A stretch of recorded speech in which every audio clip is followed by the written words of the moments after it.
The ultimate purpose of a man is to build a strong family and to make the world a better place for other men, women, and children.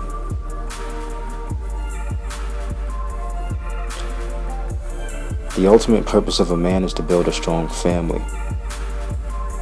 To build a family doesn't mean have kids necessarily, have a wife necessarily. To build a family means to organize yourself and your environment and the people around you so that it's beneficial to you fulfilling your mission and vision.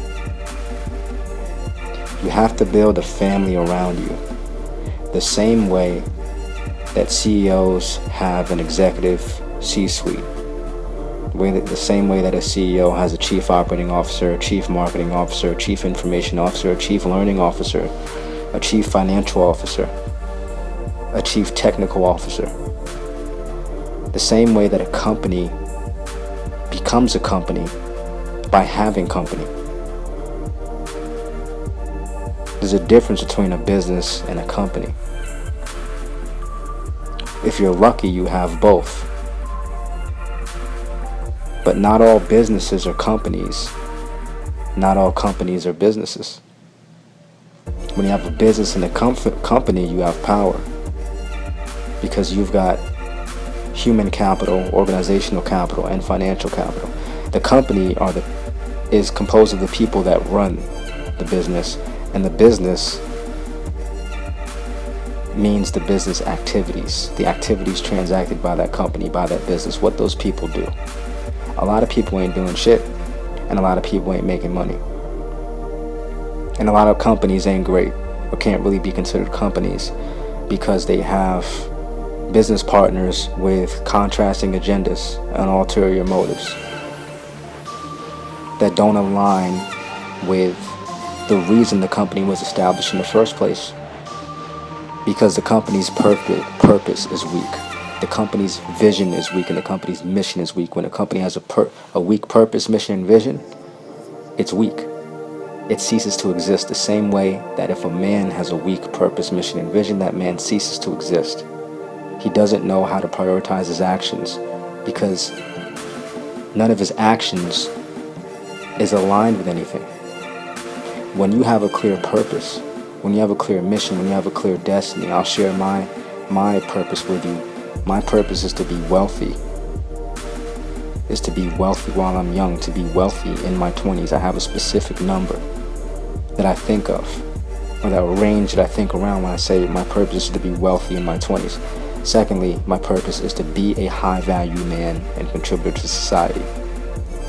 And thirdly, my purpose is to build a strong family.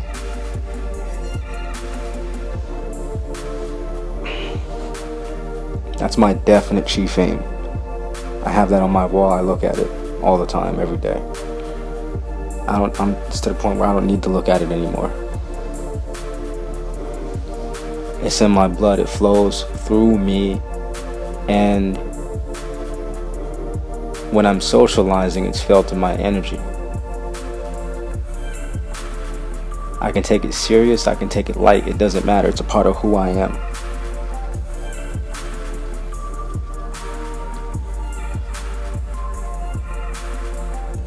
Families are the first and the last organizational unit.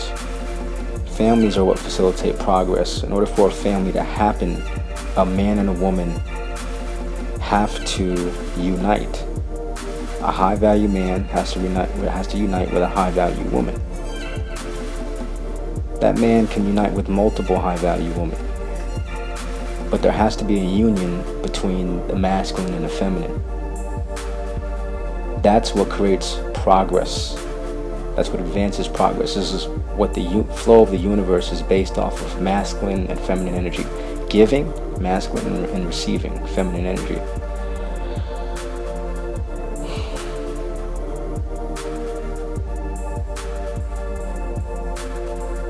Masculine energy is constant, it's conscious. Feminine energy is in flux, it's subconscious, it's unconscious.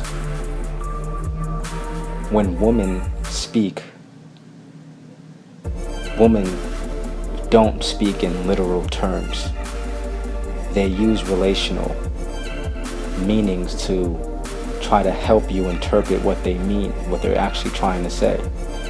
When a woman says take out the trash, she might mean take out the fucking trash, but what she really means is that she wants to feel loved by you and protected by you. And she wants to feel like you're paying attention to her and her needs.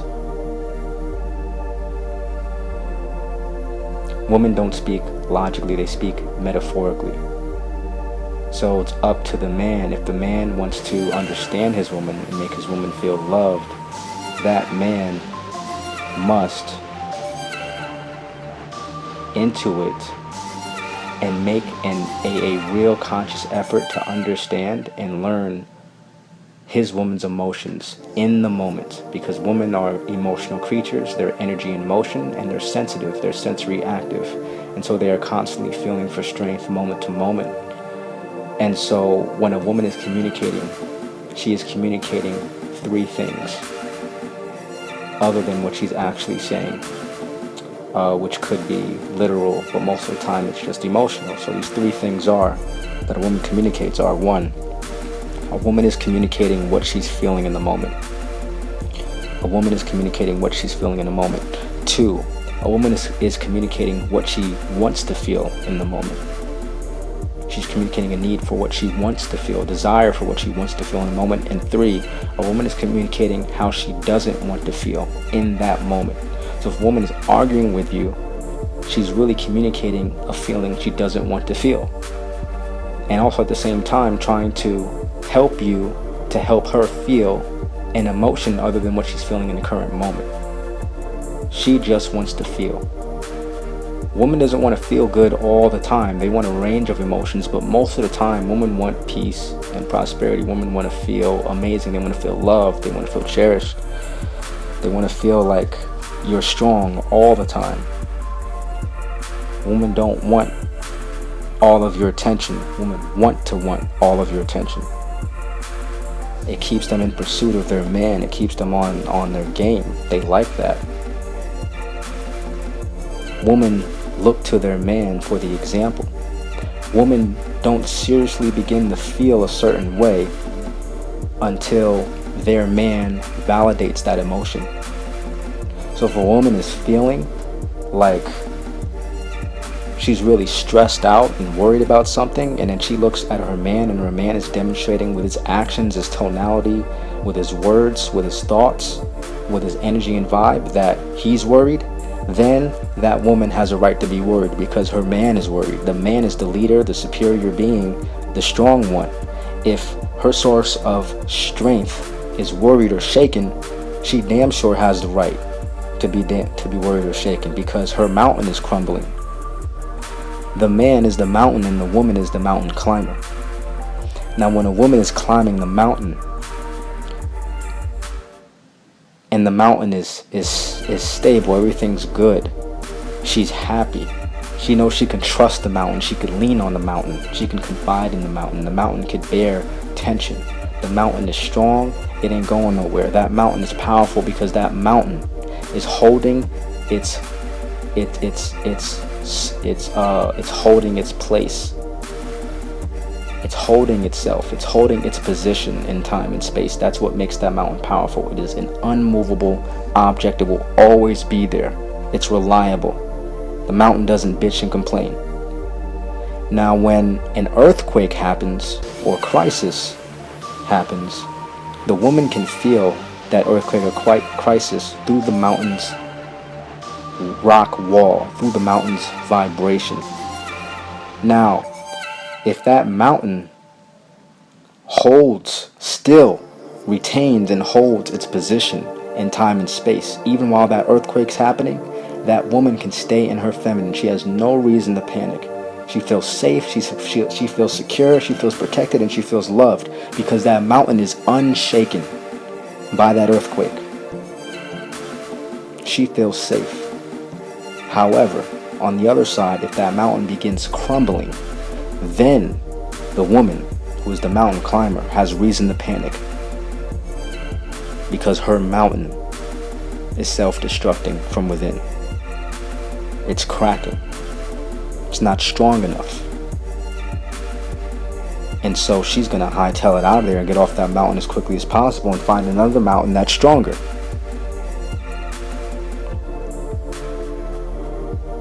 Women are emotional. They're always feeling for strength. Women have two primary emotional needs, and a woman's emotional needs make up 90% of her needs. So if you're meeting a woman's emotional needs, you're already fulfilling 90% of what she needs to be highly attracted to you. The other 10% is her financial needs. Her financial needs include her needs for money and her needs for structure and instructions on what to do with money. She needs that. All the woman's trade and craft is most likely learned from a man. Whatever her vocation or professional occupation is, that information is usually passed on from a man to a woman. And if she's learning from a woman, that woman usually got her information from a man. So women look to men for everything, right? But into her emotional needs, a woman's two primary emotional needs are: one, a need for masculine strength, and two, a need for masculine attention. Now, strength is communicated by the man in the form of physical strength. It's in the form of patience. It's in the form of laughter. It's in the form of healthy emotions. It's in the form of having a purpose, having mission and vision, having direction in life. It's in the form of being direct, being decisive, breaking through barriers, accomplishing and succeeding, striving for success. Strength comes in the form of charm. Strength comes in the form of decision making, being certain, being confident, authentically, standing your ground. Strength. That's one of the primary needs, that emotional needs that a woman wants to feel. And one of the most significant ways you can communicate strength to your woman is by demonstrating your ability to thrive physically and emotionally without the woman. Women are attachers and men are detachers.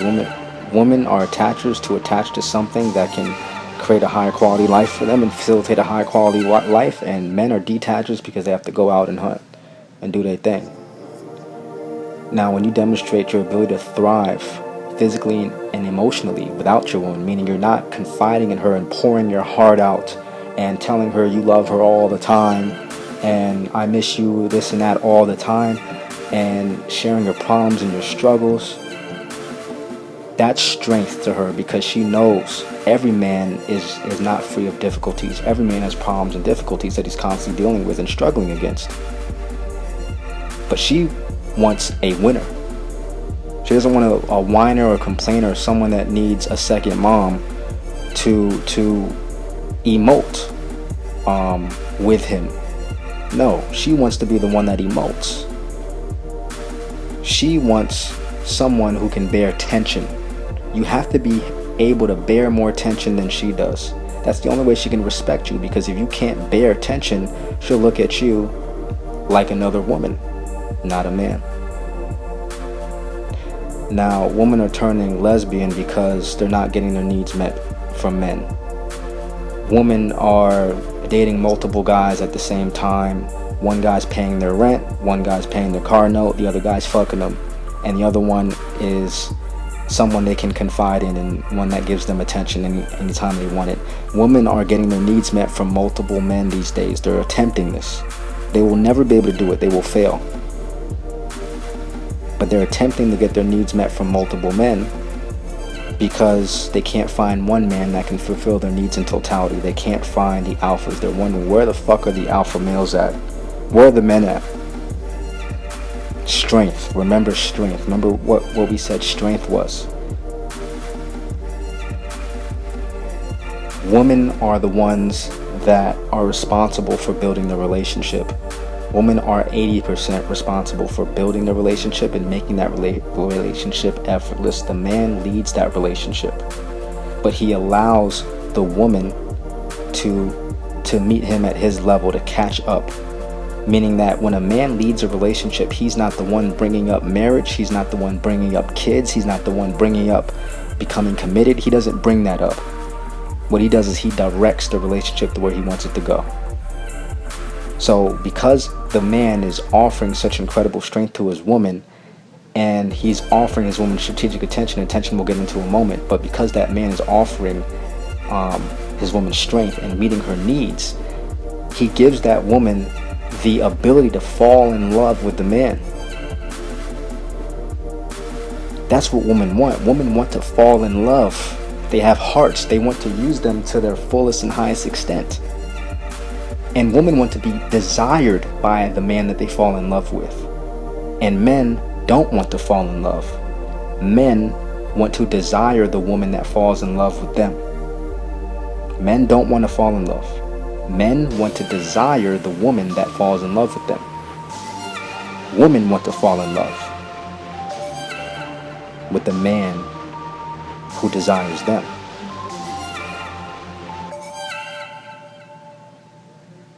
Strength is what gives your woman the ability to fall in love with you. And if you're not offering that, you'll never get full submission and affection from your woman. You'll never reach the highest quality that your relationship could possibly reach.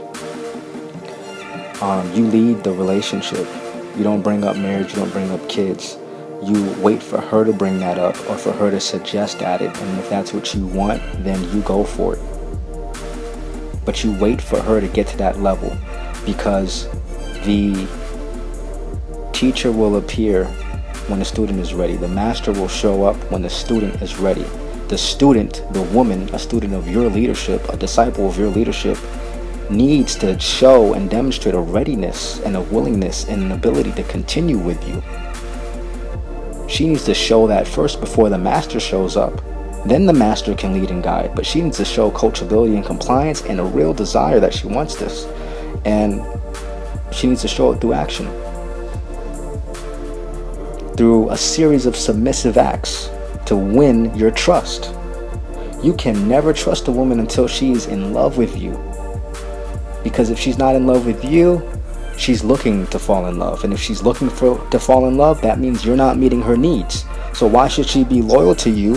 Why should anyone be loyal to you if you're not meeting their needs? You have to meet a woman's emotional needs.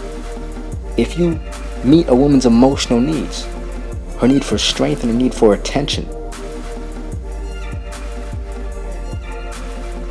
then you're meeting 90% of her needs, and she will not experience that from 97% of the men that she can possibly interact with. So just by meeting her emotional needs alone, you can win a woman's heart and she will fall in love with you. You don't have to pay no fucking bills. She can take care of that shit on her own. She's empowered to. Her financial needs are only 10% of her needs.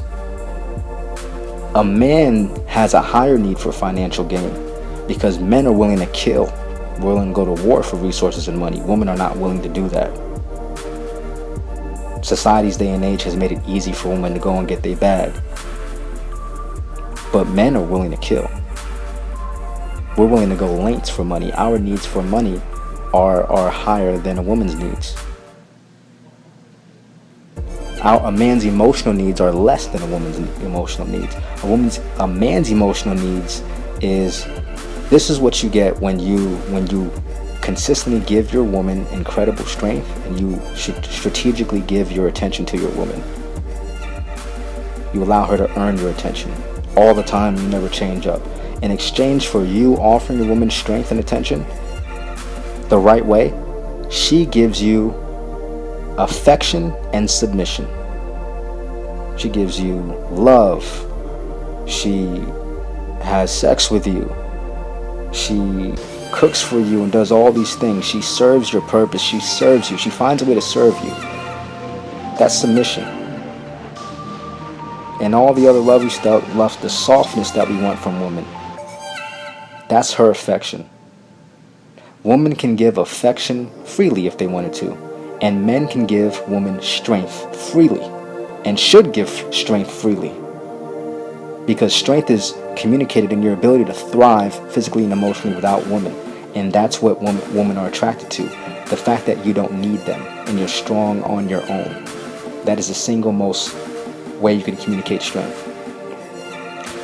Patience is a big aspect of strength because your ability to control your immense masculine power, force, and energy is similar to you being able to handle a high-performance race car around windy cliff roads and narrow corners. Just like James Bond, that shit is sexy, that you can control this power, you can handle this power. When you're patient with a woman, a lot of you men are aggressive with women. The way you touch them, the way you approach them, the way you kiss them, that you're over-aggressive. A lot of men know that when they first kiss a woman, it's supposed to be a peck. And that may sound soft to some of you men, but the reality is that a woman can only respect you if she wants you more than you want her. So when you kiss a woman too hard for the first kiss, and she's not ready, you haven't really judged her interest in you accurately, then it could turn her off because you're kissing her too aggressively. The woman has to want it more than you. A lot of you are penetrating your woman before they've screamed that they want to be penetrated. When I penetrate my woman, I wait until I hear, "I want you to fuck me now." I wait until I hear some variation of that. Meanwhile I'm waiting, I'm going to work on other sensitive body parts. I'm landscaping her. I'm doing everything in the world except penetrating, and I'm working my way up to the clitoris. I don't go for the clitoris and the super sensitive parts right away. I work my way up.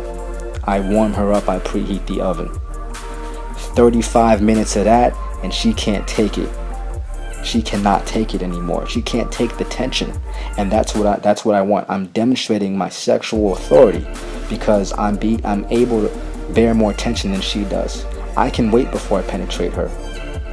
I'm getting her tension up, and I'm raising her desire, and I'm letting her know physically and spiritually, materially, that she wants me more than I want her. I can do without her because I don't need to penetrate her right away. When I have sex with women, I don't ejaculate the first time I have sex with women. I make them earn that. That when it comes later, when the ejaculation comes later, she feels like she's won a prize. She knows I don't come for just anybody. And when she earns that, she might even feel rejected, but I need to know that a woman has a level of confidence that she can keep up with me. Another thing is, women reject you when you're off your purpose, when you're off your game, and they also reject you because they have a lack of confidence in themselves. They don't. Some of you are coming on strong and coming on exactly how you need to come on, but a woman will reject you or disapprove because she doesn't know how to handle a guy like that. She's not used to that. So she'd rather save herself the heartbreak now by rejecting you. And some of you men feel like you gotta beat her to it, and no, you don't. A man should act and behave in the way as if he already gets all the woman that he wants all the time, and he doesn't need women. It doesn't make him arrogant. It makes him supremely, authentically confident and a center of abundance because he's not needy. He's not begging for women to be in his life. Women come and go. He knows this. The best ones stay. And he allows them to come and go. A high-value man makes invitations. He doesn't ask. He doesn't need. He makes invites. Hey, if you want to join me, I'll be here. If you'd like to join me, I'll be here. You know what I'm saying? Make these women work for you. Attention. Attention is one of the greatest gifts you can give to any woman or to any man or to anybody. Attention is one of the greatest gifts you can give to yourself because along with attention comes focus, it comes time, it comes energy, it comes effort, it comes emotional investment, it comes physical investment, and all the tangibles along with it. The reason why women value your attention is because your purpose is to build a strong family. Your purpose is to become a master of yourself. There's something here for you to fulfill divinely. A purpose that God has given you. You're supposed to do something with your energy, with your voltage, with the electricity that pumps your heart, with your existence. You're supposed to do something powerful with that. You might not know what it is, but when you begin searching, when you go beneath the surface and you enter the dark places of yourself that you've been clouding, trying to hide away from you, you meet yourself there. You meet the you that will complete you. That you is the true version of you. And a lot of you have the true version of you locked up in chains in a cage because you're afraid of him. You're afraid of the man that is you, the real you.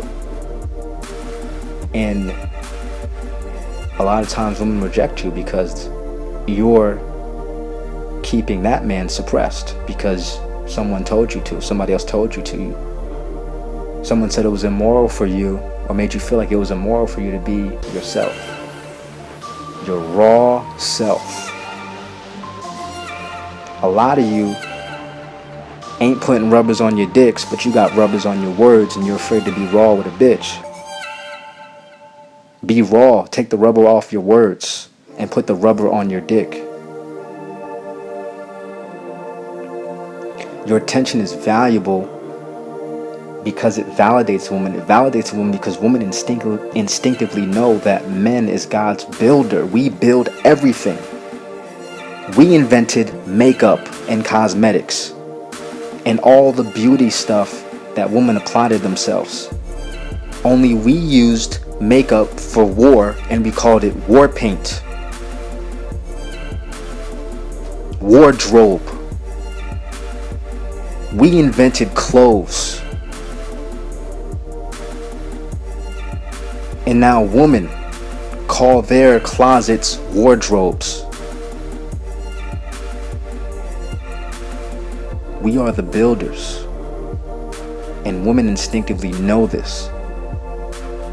And so when we divert a stream, even a stream or a fraction or a small portion of our masculine divine attention to a woman, she feels validated because we're paying attention to her when we could be using that stream, directing it towards our ultimate purpose. There's only a small handful of questions that are going to save you in life. First question is, what is your purpose? Why do you exist? What are you here to do specifically? Second question is, what is your mission? Whose needs are you here to meet and serve? What are you going to do and how are you going to do it? Third question is, what's your vision? What's your ultimate goal and aspiration for yourself? What's your materialistic aspiration? What's your spiritual aspiration? How do you want to feel about yourself on a daily basis? Women want to respect and honor the men that they're with. That is a need that they have to fulfill, and that is what they give you affection and submission for. They respect and honor you because you give them strength and the attention that they earn from you. That's what women fall in love with. When you begin to understand what your true goals are and priorities are, and you continuously develop the steps that you have to take in between you begin to develop a process. You begin to run your life by design instead of somebody else's design. You have your own proprietary design the way you run your life. You take knowledge from others and you create and invent your own personal self-image, and this is what gives you power and character. It's deeper than personality. Your personality changes depending upon who you meet. Your attitude changes depending on who you meet. Your character stays the same moment to moment, and that's what women fall in love with: consistency. Allow women to do 80% of the communication, 80% of the relationship building. You do the initiating in the beginning. You show up first, with your vulnerable masculinity, your masculine vulnerability, and you initiate the pursuit.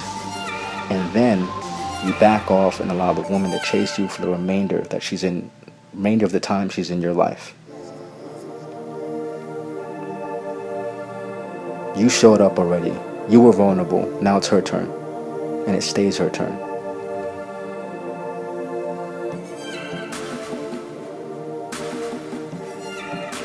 Peace, prosperity, and progression.